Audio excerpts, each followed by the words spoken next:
제3장 아버지가 틀렸다. 마이너스 자존심을 꺾은 용기. 음악 낮고 무거운 현악기 소리가 긴장감을 고조시키며 시작됩니다. 살다 보면 그런 날이 있죠. 내 평생의 정답이 한순간에 오답으로 변하는 날. 상견례장에서의 수모를 뒤로하고 재호 씨가 마주한 현실은 차가운 길바닥이었습니다. 아들의 결혼 자금은커녕 당장 방세 낼 걱정에 재호 씨는 성수동 인력시장을 기웃거렸습니다.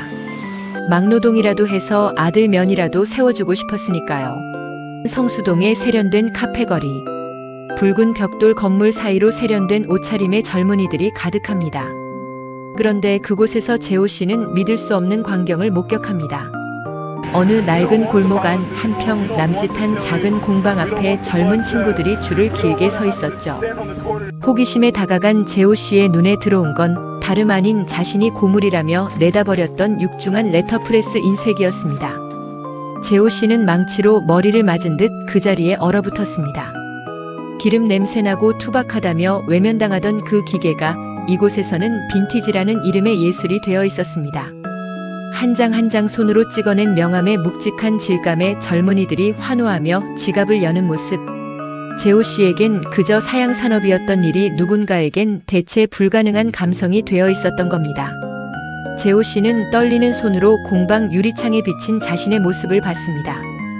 25년 동안 기계를 돌리며 쌓아온 자신의 기술이 쓰레기가 아니었다는 깨달음. 하지만 그 기술을 세상의 변화에 맞게 쓰지 못했던 건 순전히 자신의 고집 때문이었다는 사실을 그는 그제야 뼈저리게 통감했습니다. 작은 공방의 구석. 재호 씨가 남은 퇴직금과 쌈짓돈을 털어 마련한 낡은 책상 앞에 앉아 있습니다. 재호 씨는 결단했습니다. 남은 돈을 털어 성수동 외곽에 아주 작은 공방 하나를 계약했습니다. 하지만 기계를 고치고 기름을 칠해도 정작 중요한 것을 할 줄 몰랐습니다. 바로 세상과 소통하는 법이었죠.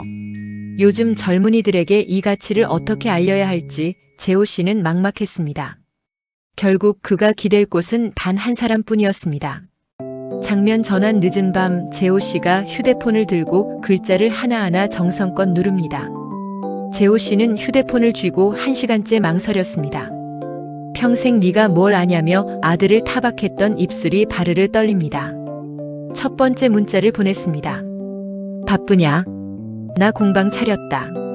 아들은 답이 없었습니다. 두 번째 문자를 보냈습니다. 한번 들러라. 아비가 할 말이 있다. 여전히 휴대폰은 고요했습니다. 재호 씨는 투박한 손으로 눈가를 닦았습니다. 그리고는 태어나서 단 한 번도 남에게, 아니 자식에게는 더더욱 해본 적 없는 말을 적어 내려가기 시작했습니다.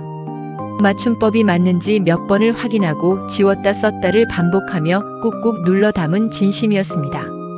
떨리고 갈라진 목소리로 낮게 읽음 아들아. 아버지가 틀렸다. 내가 다 틀렸어. 도와다오.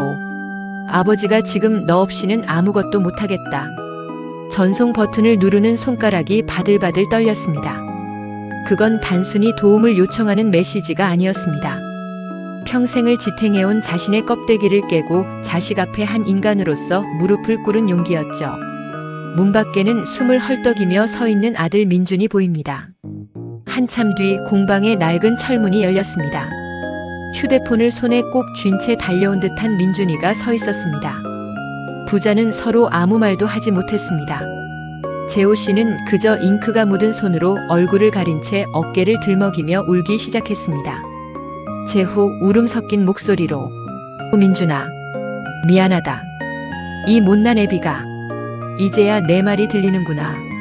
재호의 곁으로 다가와 어깨를 잡으며 아버지, 왜 이제야 말씀하세요? 제가 기다렸잖아요. 아버지가 틀렸다고 말해주길. 60대 어머니들이라면 이 장면에서 가슴이 먹먹해지실 겁니다. 자식이 부모에게 바라는 건 거창한 유산이 아니죠. 그저 부모가 자신의 인생을 인정해주는 것, 그리고 내가 틀렸다고 말할 수 있는 그 따뜻한 진심 한 자락이라는 걸요. 재호 씨의 인생 2막은 그렇게 시작되었습니다. 낡은 인쇄기에 새로운 기름을 칠하는 아들의 손길과 그 옆에서 기술을 전수하는 아버지의 뒷모습. 실패가 아닌 더 큰 성장을 위한 쉼표였던 겁니다. 이제 이 부자는 무너진 자부심을 어떻게 금빛 찬란한 품격으로 바꿔나갈까요? 아들의 감각과 아버지의 손맛이 만난 기적이 지금 성수동 작은 골목에서 피어오르기 시작합니다. 다음 챕터 예고. 이게 우리 아버지 손에서 나온 명함입니다. 아들의 SNS 마케팅이 시작되자마자 폭주하는 주문량. 그리고 다시 마주한 상견례 집안 식구들. 이번엔 재호 씨가 고개를 숙이는 대신 세상에 단 하나뿐인 작품을 내밀 차례입니다. 아버지를 향한 아들의 뜨거운 복수가 시작됩니다.